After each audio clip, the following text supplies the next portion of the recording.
What's up, guys? TrueCrimeKing back. Alright. I guess you saw the title, right?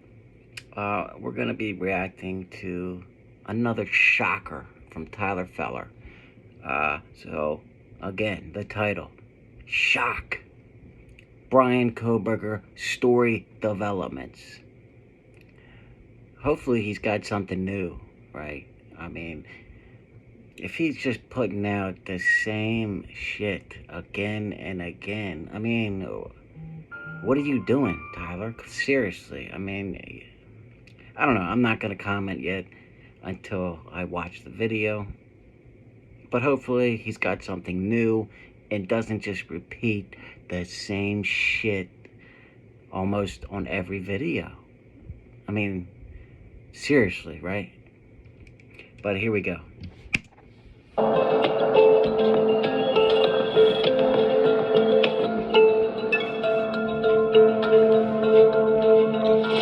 Moscow, Idaho, a small college town that will never be the same.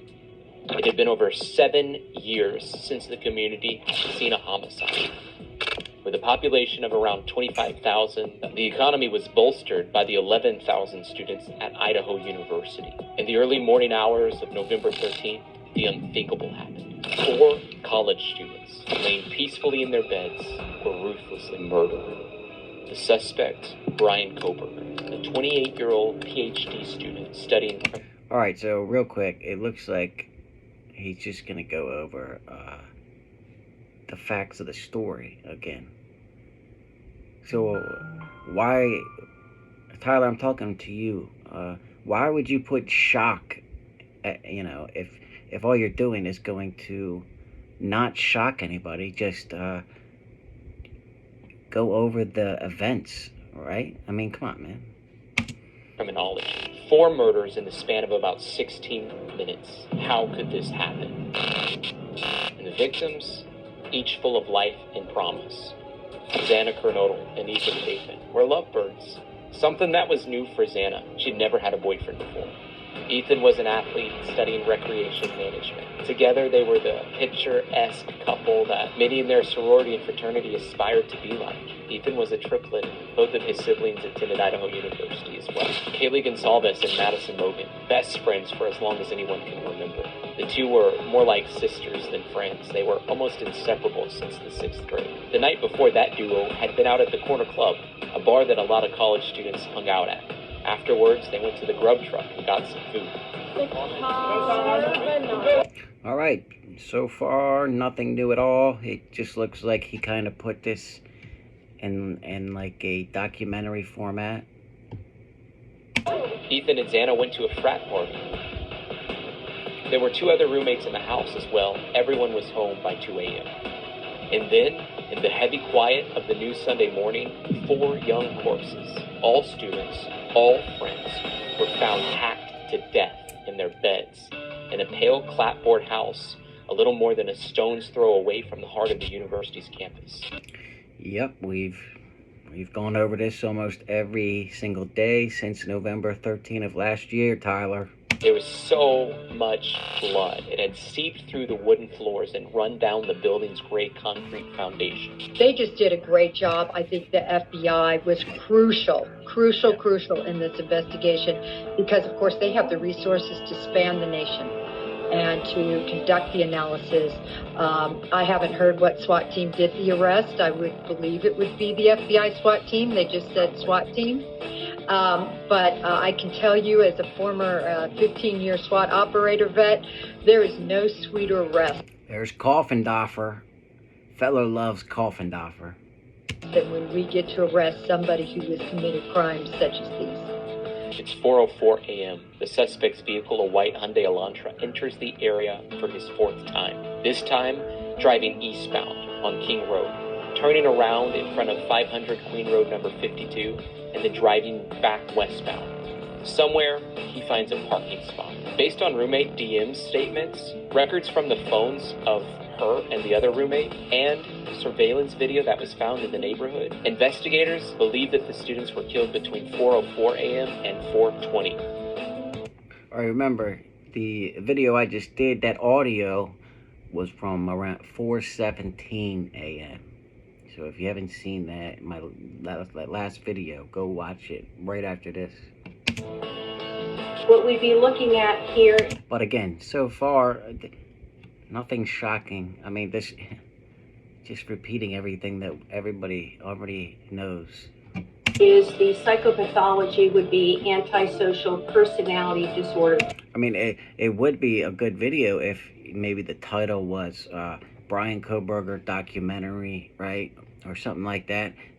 But shock. Come on, man. Story developments. I guess it is the story developments, but you've been going over the story every day. That's what I'm trying to say. I mean, Tyler does a video on Coburger every single day. Traits, which come from what we call cluster B, which is the erratic, energizing personalities. Narcissism is also part of that. Just to clarify earlier, I don't think that's his prominent presentation. I think that he definitely has traits, at least at what we would call a style level. But I really think that the Machiavellian, that paranoid part, that cynical part, people are against me, nobody cares for me, that really with the obsessive compulsive traits is driving this forward and gave it a lot of energy. And I appreciate that you found that triad, because it's not commonly seen, but when it does exist, it can lead to a great degree of acting out with really no concern over being caught. That's the other component. I don't believe that he had great concern over getting caught, or he simply would have ditched the car earlier. Diem wakes up, hearing what sounded like Gonsalves playing with her dog on the 3rd floor. A short time later, she hears someone in the house saying something to the effect of, "There's someone here." A forensic download of Kernodle's phone shows that she was probably awake and using TikTok at 4:12 a.m. Diem looks out of her bedroom but doesn't see anything. Diem opens her door a second time, and when she hears what she thinks is crying coming from Kernodle's room, she then hears a male voice say something to the effect of, "It's okay, I'm going to help you." At 4:17 a.m., a security camera at 1122 King Road, about 50 feet from the west wall of Kernodle's bedroom, picks up distorted audio of what sounds like voices or a whimper. All right, yeah, the northwest wall. And again, that was the audio that I just did 2 hours ago. So, watch that. Followed by a loud thud. A dog can be heard on the audio bark. And you know, there has been different versions of that audio, but there is an original audio that has not been altered, okay? Numerous times. Diem opens her door for a 3rd time after she hears crying and sees a figure clad in black clothing and a mask that covers the person's mouth and nose walking toward her. Bushy eyebrows. She describes the person as male, 5'10" or taller, but not very muscular, athletically built, and with bushy eyebrows. The masked visitor walks past her, and she stands in a frozen shock face, and then he walks towards the back sliding glass. She stands in a frozen shock phase, and then doesn't call the police for, 9 hours? Somewhere around there. Super suspicious, in my opinion. Store. She locks herself in her bedroom after seeing the figure whom she doesn't recognize. It would be 7 more hours before 911 is called. At 9:12 a.m., the suspect is back in the neighborhood, this time checking to see the status of his early morning slaughter. About 7 weeks later. By the time Christmas rolls around, the public is getting anxious. There appears to be no leads, no murder weapon, and no sight of the Elantra. As the hunt for the Elantra proceeded with tedious concentration, the no less discouraging challenge of finding the clue in the forensic evidence, a vast muddle of prints and blood and DNA that had been collected in the house, was brought vividly home. Look at where he was, between, He was brought vividly home? Come on, man. 5:25 a.m. and that 9 a.m. if they could get any, and then, after, but he just said he turned his phone off. all the way until December 15th or something like that. So it's probably during that period of time that he's trying to get rid of that knife. And also, an interesting thing, we pulled the Carfax report on his white Elantra, and between, I believe, May and August of 2020, he had in excess of 11,000 miles in those 3 months on his car. I'd like to find out where he was and what he was doing. 11,000 miles in 3 months. Wow. I put 11,000 miles in almost a year on my car. You know what I mean? That is a lot of fucking miles, to be honest with you. As much as he may know about criminal justice or about criminology or about serial killers and that kind of thing, and he may have studied them for the purpose of seeing if he could get away with this is not really what we call a serial killer, but this is a mass killing,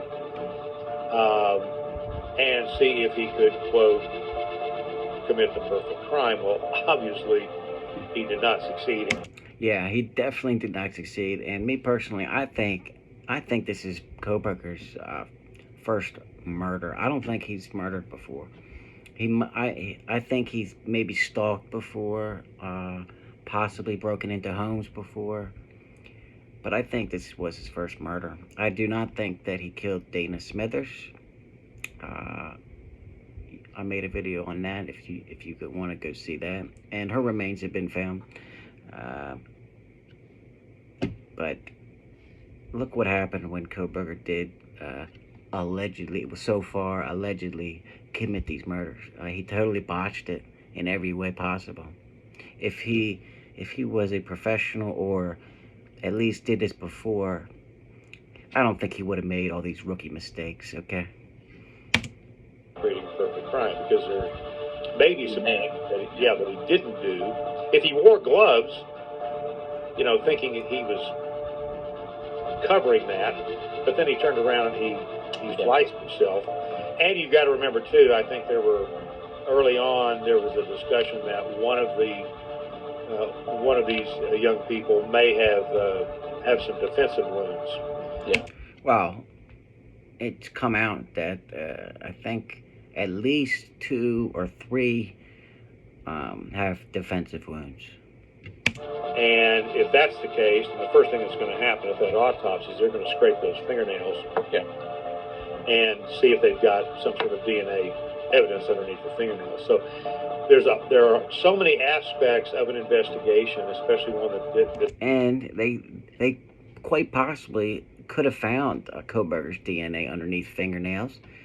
It just hasn't come out yet, right? Because of the gag order, right? We know his DNA is under the button on the knife sheath. I mean, but we'll see at trial, right? Because there is, somebody commented the other day and said that they know Kohberger's innocent. Come on, man. it is this massive that are looked into, and they are processed. They're covered, they're processed, and then they came to the conclusions that all roads, at least at this point, and this is, by the way, I've heard some people talk about circumstantial stuff here. The DNA evidence is direct evidence. It's not circumstantial. Right. Yeah, that is not circumstantial evidence, okay? That is DNA. That is direct evidence, okay? And he's not going to be able to get away from that. That's why I'm predicting he's going to be found guilty already, okay? How is he going to get past the DNA under the knife sheath that was right next to the dead bodies, right? Come on, all right? Let's use our brains here. Right. That is direct evidence that he was in that room when this thing happened. Body cam footage showed a string of calls in the months prior to the killings for noise disturbances to 1122 King Road. It was clear this was a party house. So everyone here is trespassing? Well, no one's here that's trespassing, but no one, they're just not here. I have no clue where they went. No clue. So you guys just don't know. It wouldn't be until nearly 7 tense weeks later when an early morning raid by a police SWAT team thousands of miles away from the scene of the crime finally arrested a suspect, Bryan Kohberger, a 28-year-old doctoral candidate in the Criminal Justice and Criminology Department at Washington University. He was pulled from his home in the rural Pocono Mountains of Pennsylvania and charged with 4 counts of first-degree murder and 1 count of felony burglary. Yet even with his arrest, mysteries remain. Neither reasons nor motives have been revealed that would explain the horror that ended 4 lives. And in the unhealed aftermath, there remains an armory of fears. Well, there might not be a reason. I mean, it might just be Coburger wanted to kill somebody, right? I mean, we don't know. And we might not ever know, right? Coburger is probably, he's got screws loose in his head, you know? If he never admits to it, I mean, then we'll never know. 25,000 people in a once seemingly bucolic town. And notice the police, they aren't looking for anybody else, right? That's another reason why, there's so many reasons why I think Kohberger's guilty, but it's just, it's almost laughable at this point that, if he is found innocent, I will be, I don't know, I will be totally surprised, okay? More than surprised. Town, nestled in the rolling snow-swept Idaho hills, still alert with suspicion. He's not going to be found innocent. Neighbors seared by the mystery of 4 perplexing deaths. Victims who have left them victimized, too. And in the days following, new revelations about the suspect, Bryan Kohberger, came out from posts that he made on an online forum in which he discussed his mental health. Okay, let's see. Feels like my life is something. Depression, no interest in activity, constant thoughts of suicide, crazy thoughts, delusions of grandeur, anxiety, poor self-image, poor social skills, no emotion. I feel like nothing has a point to it. I mean, he's typing all this shit in his computer, right? Come on. That's not a person that's in their right mind, right? Struggles. There are also interviews available with those who knew him, messages that he sent back and forth with friends. He wrote in 2011, whenever he was 16, "I feel like an organic sack of meat with no self-worth." Adding later in the same post, "As I hug my family, I look into their faces. I see nothing. It's like I'm looking at a video game, but less." Like, who says that, right? Has anybody out there, comment if you've said that out loud to somebody before, right? I mean, if you have, you might want to seek help immediately, right? Now Mr. Coburger, 28, is facing murder charges, accused of sneaking into a home shared by students just off the university campus in Moscow, Idaho, stabbing 4 of them to death in the middle of the night. At the time of the killings, Mr. Coburger was in his first semester of the PhD program at Washington State University, which is less than a 15-minute drive from the crime scene. Friends have previously described Mr. Coburger as having an intellectual bent, but said that he occasionally turned cruel and angry. Stop calling him Mr. Coburger. He's an alleged murderer, okay? Don't call him Mr. And you almost have to wonder if it's because of his thirst for murder that led him down the path to criminal justice, because he wanted to study it, he wanted to learn it more, and maybe he thought he'd learn how to get away with such a crime. So yeah, that's a good point. It's probably the whole reason why he went in there into criminal justice, you know? So Yeah. it's really going to be interesting to see how this all unfolds, but I can't say that him being a criminal justice major makes him a criminal, because I am, and I didn't become a criminal. At Washington State, his peers said he wrinkled some people with a habit of over-explaining and sounded particularly condescending when he spoke to his female classmates. No surprise, as many experts have said that he was an incel, or an involuntary celibate that might despise women. That means he thinks he can't get laid, right?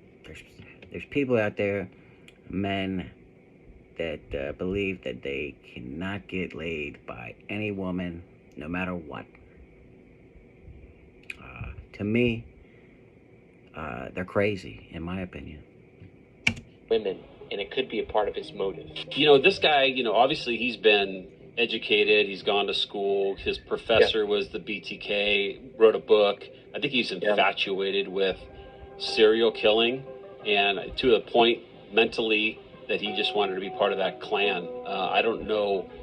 I mean, they're going to start digging deep into social, and if he's following somebody and tailing them, and you know, all the pings from all the girls, and was he in the same area that all the girls were? So they're gonna you know, really dive down into that. But I don't know, man. You know, it's hard to say. There's 20 different conspiracy theories out there, but I want to sit across from him and ask him point blank, look him in the eye. That's how I do things. Investigators worked through the holidays to process thousands of tips and extensive evidence collected in and around the scene. From the outside, it looks as if the case is solved, or so the authorities believed. The white speeding car in the Troy Road gas station video was one clue that led them to Coburger. The citizens of Moscow, the little town there, and that surrounding area could sleep a little easier tonight knowing that this person's under arrest. But at the same time, I think this is a very good lesson to be learned for everybody there on being vigilant, you know, knowing who you're hanging out with or associating with, who's following you, you know, constantly looking over your shoulder. You see what I mean? Everybody in law enforcement and the FBI, they're 100% positive that Bryan Kohberger committed these murders and is the only one that committed these murders. I'm going to trust them. You know what I mean? Because they know all the facts. We don't, right? They have all the inside information that nobody else does, okay? That's why I feel totally confident saying Coburger is guilty, okay? That's what I believe. You can believe he's innocent, that's fine. But I think you're going to be proved wrong. I know it sucks, that's the times we live in. You know, adding security cameras to your residence. It's like saying the earth is flat or round, right? I mean, I understand this was a rental, but there's just too much evidence. Things that you can do in order to kind of secure your surroundings a little bit more, and I think everybody needs to be a little bit vigilant because you can't predict crazy, and unfortunately crazy exists. And despite the odds, from the chaos at the murder scene, technicians succeeded in extracting a telltale sample of DNA from the knife sheath. On December 27th... And remember, that is not circumstantial, okay? That is DNA direct evidence, okay? Kaboom. Throw away the key. Lock them up. In Pennsylvania, law enforcement agents covertly rummaged through the neighbor's trash that Bryan had taken his trash to just outside of their home in Albrightsville, Pennsylvania. When items in the trash were analyzed in the lab, alarm bells started ringing. The matches to the DNA on the sheath were nearly identical to Michael Coburger, the suspect's father. This final piece compelled the puzzle. An arrest warrant was issued for Bryan Coburger. So those of you that think he's innocent, I want you to comment and tell me, how is he going to get past that DNA? Tell me, why was his DNA there on that knife sheath? Okay? I'm sure that none of you are going to comment that you think he's innocent, or you're not going to answer my question. But we'll see. In announcing Mr. Kohberger's arrest, Moscow's police chief James Fry said investigators had located a white Hyundai Elantra but had not yet found a murder weapon. Chief Fry looked exhausted and almost tearful as he explained the arrest at a news conference, making it clear that investigators were still looking for tips to help resolve the questions that could not get answered. Did the suspect act alone? What was the motive? Chief Fry said, "Be assured, the work's not done. We're just getting started." In Pennsylvania courts, Bryan Coburger agreed to waive his extradition hearing, and within 48 hours was on a plane headed back to Idaho.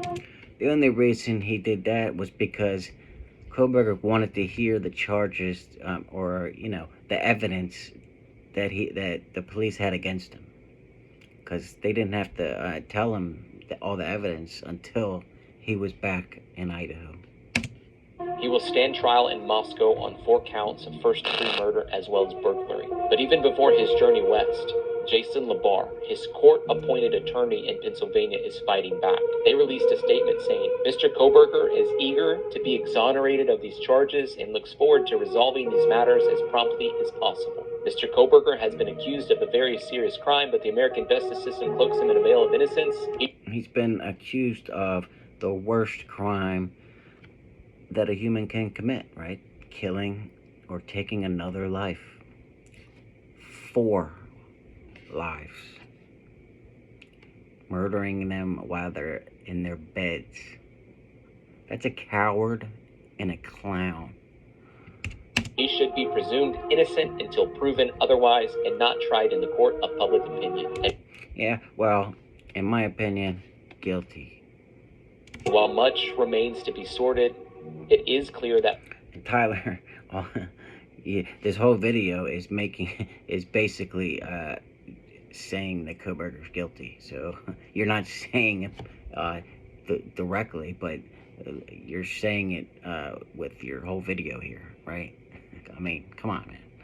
But I don't know. I'm not gonna keep hammering this, but there was nothing shocking about this. It's just all the facts again, right?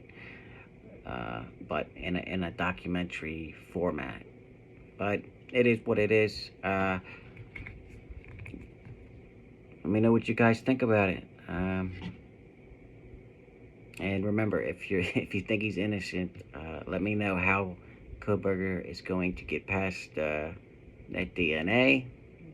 And if you haven't seen the post, once I get enough to give away $1,000, I'm going to give away on live stream. I'm gonna put all of the members' names in a hat, look away, close my eyes, and pull one out. And you have to be a member to get your name in the hat. So, and it's less, you can become a member for $2 a month. So, it is what it is. But right now, you got a real good shot at winning money if you're a member. So, it is what it is. But until next time, guys, True Crime King, out.